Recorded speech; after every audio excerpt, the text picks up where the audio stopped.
ये वीडियो आप लोगों की आंखें खोल देगी।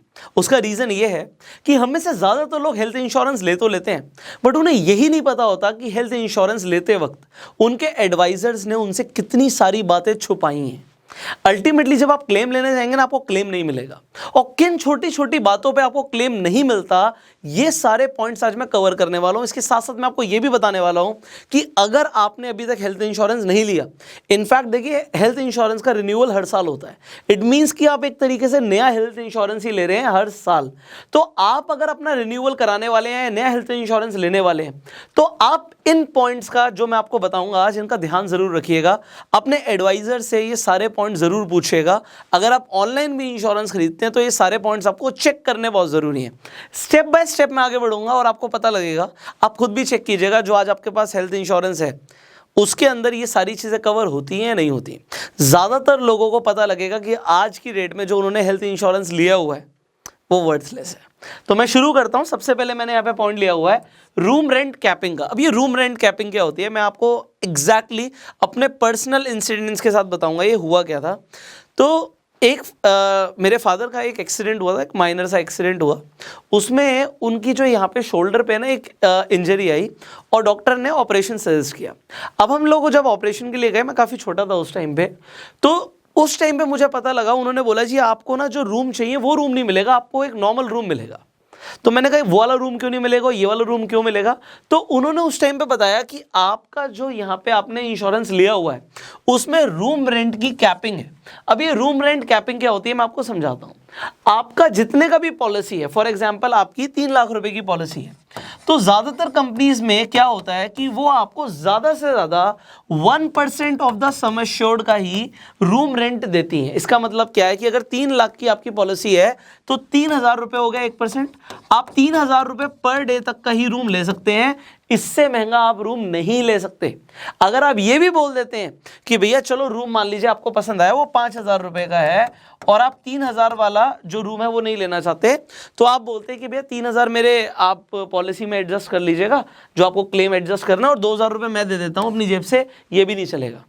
तो आपका जो ट्रीटमेंट है वो तभी होगा जब आप 3,000 रुपए वाले रूम में रह रहे हैं। और ये रूम रेंट कैपिंग जब मुझे पता लगा कि भैया जिस एडवाइजर से हमने पॉलिसी ली थी, मेरे फादर ने पॉलिसी ली थी, उन्होंने ये पहले क्यों नहीं बताया, वो बताते ही नहीं है।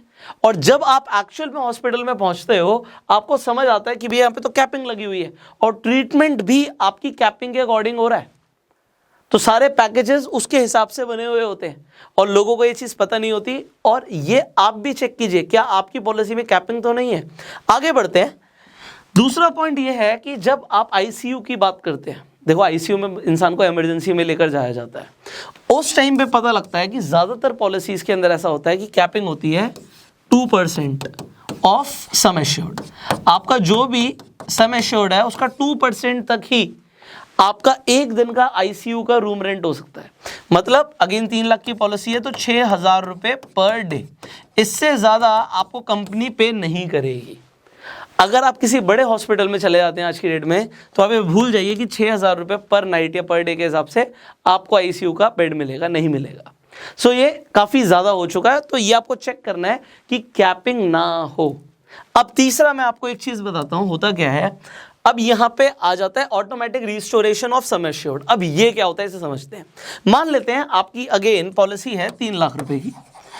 होता क्या है, अगर आपका मान लीजिए कोई क्लेम आ गया और वो क्लेम आ गया 2 लाख रुपए का, तो अब होगा क्या, ज्यादातर पॉलिसीज के अंदर आपको बोला जाएगा अब 1 लाख रुपए ही बचा है। अब 12 महीने आपके पास, आपने जनवरी के अंदर पॉलिसी के पैसे दिए थे, आपकी जनवरी से पॉलिसी शुरू होती है, मैं मान के चलता हूं, तो जनवरी के अंदर ही आपने क्लेम ले लिया। आपने 3 लाख में से 2 लाख रुपए का क्लेम ले लिया, आप बीमार पड़ गए थे, 2 लाख रुपए चले गए। अब आपको लगता है यार 11 महीने हैं पूरे साल में, अब इन 11 महीने में अगर मैं दोबारा बीमार पड़ गया तो क्या होगा। क्या होगा, कुछ नहीं होगा। ज्यादातर पॉलिसीज में आपको सिर्फ 1 लाख रुपए मिलेगा, तो यहां पे रिस्टोरेशन नहीं हो रहा। बट आपको चेक करना है कि क्या ऑटोमेटिक रिस्टोरेशन होता है। ऑटोमेटिक रिस्टोरेशन का मतलब क्या है कि अगर आप बीमार पड़ भी गए और आपने 2 लाख रुपए का क्लेम ले भी लिया, तो अगली बार अगर आप बीमार पड़े तब भी, क्योंकि आपने पॉलिसी 3 लाख की ली थी, तो आपको 3 लाख का ही सम एश्योर्ड मिलना चाहिए। अब ये ज्यादातर पॉलिसीज में नहीं है, आपकी पॉलिसी में है नहीं, आप चेक कीजिएगा। एंड यहाँ पे 99% लोगों के होश उड़ेंगे, क्योंकि ये जो रिस्टोरेशन बेनिफिट है ये 99% पॉलिसी होल्डर्स को पता ही नहीं होता कि ऐसा भी कुछ होता है। तो वो अपने एडवाइजर से पूछेंगे क्या। एग्जाम्पल के लिए मैं आपको एग्जाम्पल देता हूँ नावी हेल्थ इंश्योरेंस का। सो नावी हेल्थ इंश्योरेंस में आपको automatic restoration of sum assured मिलता है। सो ये मेजर पॉइंट है। अब आगे बढ़ते हैं। अब यहां पर आप देखिए एक्सीडेंटल इंजरी बेनिफिट। अब ये क्या होता है, ये बहुत कम पॉलिसीज के अंदर होता है, समझना पड़ेगा इसे भी। देखो आपने लिया हुआ है 3 लाख रुपए की पॉलिसी ली हुई है, मतलब 3 लाख रुपए का आपका सम एश्योर्ड है। किसी इंसान का एक्सीडेंट हो जाता है, भैया आप इंश्योरेंस क्यों लेते हैं कि कुछ मिसहैपनिंग हो जाए तो हमारी जेब से पैसा ना जाए। बिल बन जाता है 5 लाख रुपए का या 6 लाख रुपए का। अब बाकी का पैसा कहां से आएगा? ज्यादातर पॉलिसीज में, क्योंकि 3 लाख का आपका सम एश्योर्ड है, आपको सिर्फ 3 लाख का ही क्लेम मिलेगा, बाकी का पैसा आपको अपनी जेब से भरना पड़ेगा। उस टाइम पे लोगों को समझ नहीं आता कि पैसा लाएं कहां से, बोरो करें, वो स्ट्रेस बन जाता है। और इतने कम टाइम में लोगों को लगता है चलो हम अपनी पॉलिसी को अब बढ़ा लेते हैं, अब 3 का 6 का कर देते हैं। वो पॉसिबल नहीं है प्रैक्टिकली। आपने जितने का सम एश्योर्ड लिया है उतने का ही आपको क्लेम मिलेगा। बट अगर आपकी पॉलिसी में ये बेनिफिट है कि एक्सीडेंटल इंजरी पे आपका सम एश्योर्ड 2x हो जाए, तो होगा क्या कि अगर क्लेम आया 3 की जगह 6 लाख का भी, तो वो भी पास हो जाएगा, आपकी जेब से पैसा नहीं जाएगा। अब ये आप चेक करेंगे। अभी मैंने 99% बोला था लास्ट वाले केस में, यहाँ पे 99.9% पॉलिसीज में एक्सीडेंटल इंजरी का बेनिफिट नहीं मिलता। अब आप पूछेंगे मुझसे कि कहाँ मिलता है, आपको थोड़ा सा उसके लिए रिसर्च करनी पड़ेगी। शॉर्ट में मैंने आपके लिए रिसर्च करी, तो मैं बता देता हूँ कि आप नावी हेल्थ इंश्योरेंस के बारे में अगर आप स्टडी करेंगे और आप नावी से अपना हेल्थ इंश्योरेंस लेते हैं तो आपको एक्सीडेंटल इंजरी बेनिफिट मिलता है। So you can check. मैं आपको सिर्फ रिकमेंड कर रहा हूं, बाकी आपकी मर्जी है, whatever you want to do you can do. आगे बढ़ते हैं। Any single occupancy room. अब इसका मतलब क्या होता है कि अगर आप अकेले हैं तो होता क्या है, हॉस्पिटल्स के अंदर डबल ऑक्यूपेंसी है, शेयरिंग के अंदर भी रूम्स अलॉट होते हैं।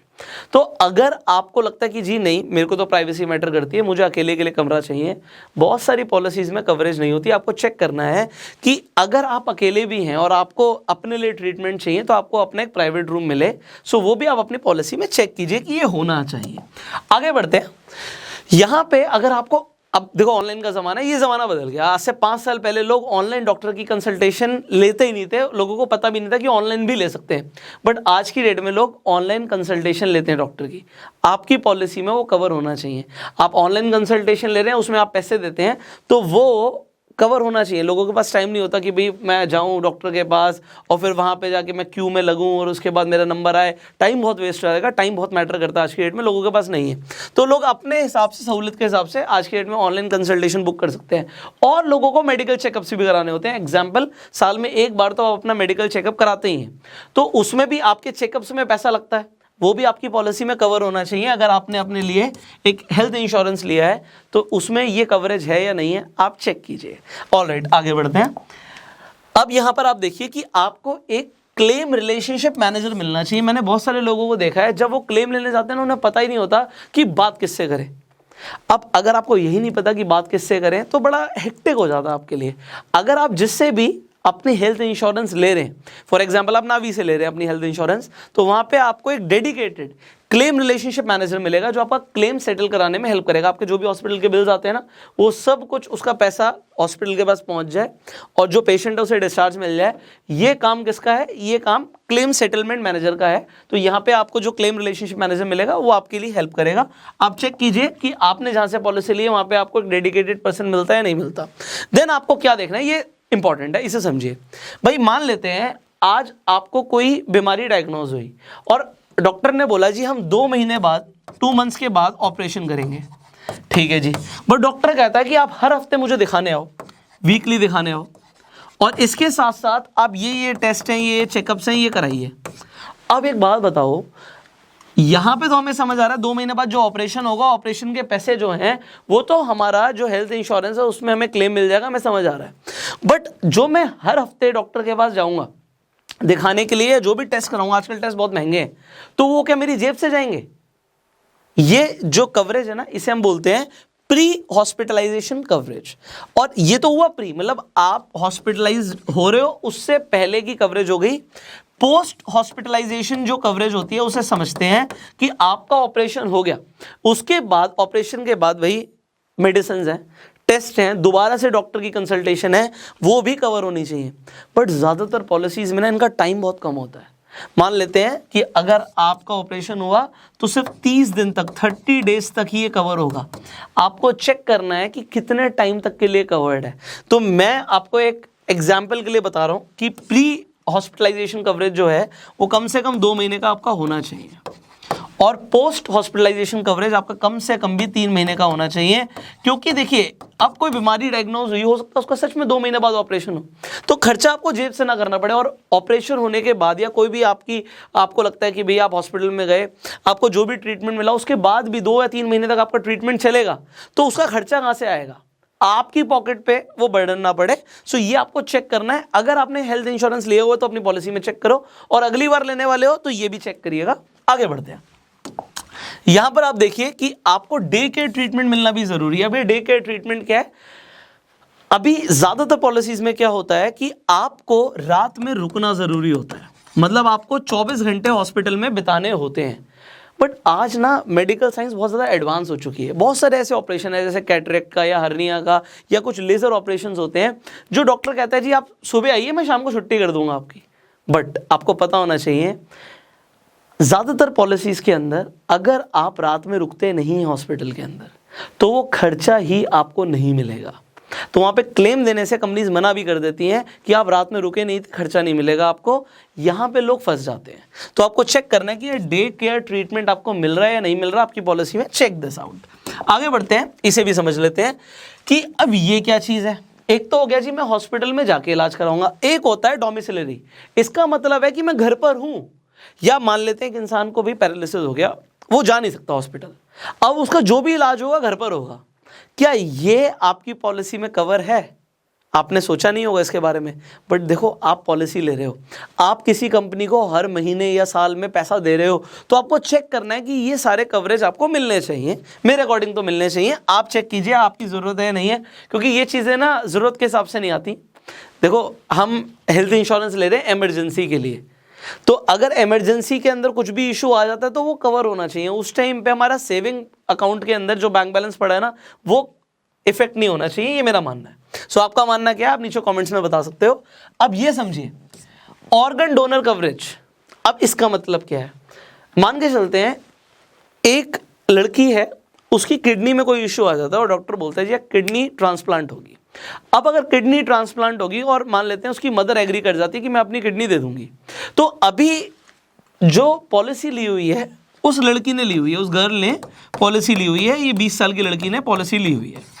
बट इसने तो पॉलिसी ली हुई है और मदर अब अपनी किडनी देगी, तो मदर का जो खर्चा होगा, मदर भी हॉस्पिटल में जाएंगी, उनका भी ऑपरेशन है, उनकी भी मेडिसिन आएंगी, उनके भी टेस्ट होंगे, तो वो खर्चा कौन कवर करेगा?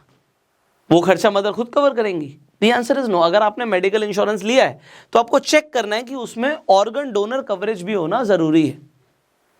Are you getting it? Finally ऐसे तो ना बहुत सारे खर्चे हैं, आपको चेक करना होता है कि एम्बुलेंस कवरेज है या नहीं है। इसके अलावा मतलब छोटी छोटी बहुत सारी बारीक बारीक चीज़ें हैं, मैं इस पे बात करूंगा तो अभी 15-20 पॉइंट्स और बता दूंगा, बट मैं मेजर चीज़ें बता रहा हूं कि ये सब कवरेज आपको मिलना ज़रूरी है। और यहाँ पर आप एक और देख लीजिए कि नो क्लेम बोनस, ये मिलना बहुत ज़रूरी है। पॉलिसी के ऊपर डिपेंड करता है, किसी में 10% होता है, किसी में 20 होता है, किसी में 50 भी होता है। अब ये क्या है, पहली बात तो कई पॉलिसीज़ में शायद होता भी नहीं है, और जहाँ पर आपको नो क्लेम बोनस नहीं मिल रहा, इट्स अ इशू। अब इसका मतलब क्या, मैं समझाता हूं आपको। मान लेते हैं आपको 50% का नो क्लेम बोनस मिलता है किसी पॉलिसी के ऊपर। इसका मतलब ये हुआ कि अगर आपने एक पॉलिसी ली 10 लाख रुपए की, आपने इस साल का प्रीमियम दिया बट इस साल आपने क्लेम नहीं लिया, तो अगले साल क्या होगा, आपको 50% का बोनस मिल जाएगा। और 50% का बोनस मिलने का मतलब क्या है कि आपकी पॉलिसी 10 लाख की जगह 15 लाख रुपए की हो जाएगी। तो हर पॉलिसी में जरूरी नहीं है 50% हो सकता है किसी पॉलिसी में 10 और 20 हो। 10 का मतलब क्या हुआ, और ये मान के चलिएगा जितना ज़्यादा नो क्लेम बोनस देंगे उतना प्रीमियम भी बढ़ जाता है, तो वो आप अपने हिसाब से देख लीजिए। एग्जाम्पल मैंने आपको समझाने के लिए दिया है कि अगर 10 लाख की पॉलिसी है और 10% का नो क्लेम बोनस है, तो 10% के नो क्लेम बोनस के हिसाब से क्या होगा, इस साल मैंने क्लेम नहीं लिया तो अगले साल मेरा जो यहाँ पे जो मेरा सम एश्योर्ड है वो 10 लाख से बढ़कर क्या हो जाएगा, वो 11 लाख रुपए का हो जाएगा, अगले साल 12 लाख रुपए का हो जाएगा। अब लोग कहेंगे कि अगर इस हिसाब से बढ़ता जाएगा तो कितना भी बढ़ जाएगा, द आंसर इज नो। वो बेसिक का 100% तक ही बढ़ सकता है, मतलब क्या है कि अगर 10 लाख की आपने पॉलिसी ली है जो बेसिक है, तो हर साल बढ़ेगा भी तो 20 लाख तक ही जाएगा, वो 50 नहीं होगा कभी भी, तो ये मान के चलिएगा। अब यहां पे मैंने आपको बेसिक चीजें बता दी हैं। अगर आपकी पॉलिसी के अंदर आपको लगता है कि ये बेसिक चीजें भी कवर नहीं है, मैं अगेन रिपीट कर रहा हूं, अगर आपको अब लगता है कि जो मैंने बेसिक पॉइंट्स बताए हैं ये भी आपकी पॉलिसी के अंदर कवर्ड नहीं है, तो बुरा मत मानिएगा, आपकी पॉलिसी इतनी भी अच्छी नहीं है भाई, वर्थलेस है फिर वो। आपको चेक करना है सारे पॉइंट्स। अगली बार अगर आप पॉलिसी ले रहे हैं, so you need to understand कि आप पॉलिसी के लिए पैसे दे रहे हैं, और वो पैसे जो आप दे रहे हैं अपनी कमाई से दे रहे हैं, और इसलिए दे रहे हैं कि कभी अगर इमरजेंसी हुई तो मेरे ऊपर बर्डन ना आए, और अगर फिर भी बर्डन आ जाए तो फिर कोई फायदा नहीं है। वेल, आज मैं बताना चाहूँगा, जैसे मैंने अभी आपको एग्जाम्पल दिया था इसमें 2 बार नावी हेल्थ इंश्योरेंस का, तो नावी हेल्थ इंश्योरेंस पर अगर आप ट्रस्ट करते हैं तो व्हाट इज द बेनिफिट, कि जितनी भी चीज़ें मैंने यहाँ पे आपको बताई हैं ये सारे के सारे पॉइंट्स कवर्ड हैं। देखो, नावी की जो शुरुआत करी है, जो नावी है, अगर आपने सचिन बंसल जी का नाम सुना हो, जो फ्लिपकार्ट के को फाउंडर है, उन्होंने, he is the founder of Navi health insurance also. So यहाँ पे आपको एक बहुत बड़ा नाम मिल रहा है, ट्रस्ट आपका बन जाता है। अगर मैं इनके हॉस्पिटल नेटवर्क की बात करूं तो 10,000 से ज्यादा हॉस्पिटल इनके नेटवर्क में आते हैं, 12 लाख से ऊपर कस्टमर्स को ये सर्व कर रहे हैं, 97% का इनका क्लेम सेटलमेंट रेशियो है। ये भी मैं आपको बता दूं कि अगर आप कहीं से पॉलिसी ले रहे हैं तो आपको क्लेम सेटलमेंट रेशियो जरूर चेक करना चाहिए, और अगर वो 95% से कम है तो थोड़ा सा कंसर्न हो जाता है। तो 97% इंडस्ट्री के अंदर अच्छा माना जाता है। सो जो नावी हेल्थ इंश्योरेंस का क्लेम सेटलमेंट रेशियो है। इसके साथ साथ आप सिर्फ 241 रुपीज पर मंथ पे आप अपने लिए एक हेल्थ इंश्योरेंस बाय कर सकते हैं, एंड ये 100% डिजिटल एंड पेपरलेस है, and you can avail cashless claims in 20 minutes. So Navi health insurance का लिंक मैं डिस्क्रिप्शन एंड कमेंट बॉक्स में डाल दूंगा, so that starting at 241 rupees per month पे आप अपने लिए हेल्थ इंश्योरेंस बाय कर सकते हैं। वेल, ये वीडियो के अंदर मैंने मेजर पॉइंट्स कवर करने की कोशिश करी है जो आपको चेक करना चाहिए before buying any health insurance. आपको ये वीडियो कैसी लगी आप मुझे कमेंट्स में जरूर बताइएगा। फाइनली, अगर आपके अभी भी कुछ सवाल हैं तो आप कमेंट्स में पूछ सकते हैं, उनके ऊपर हम नेक्स्ट वीडियोस बनाने की कोशिश करेंगे। अगर आप इस वीडियो को फेसबुक पे देख रहे हैं, आप हमें फॉलो कीजिए, यूट्यूब पे देख रहे हैं, सब्सक्राइब कीजिए, बेल आइकन पे क्लिक कीजिए। I will see you in the next video. Navi health insurance का लिंक डिस्क्रिप्शन कमेंट बॉक्स में है, एंड गो सेल्फ मेड।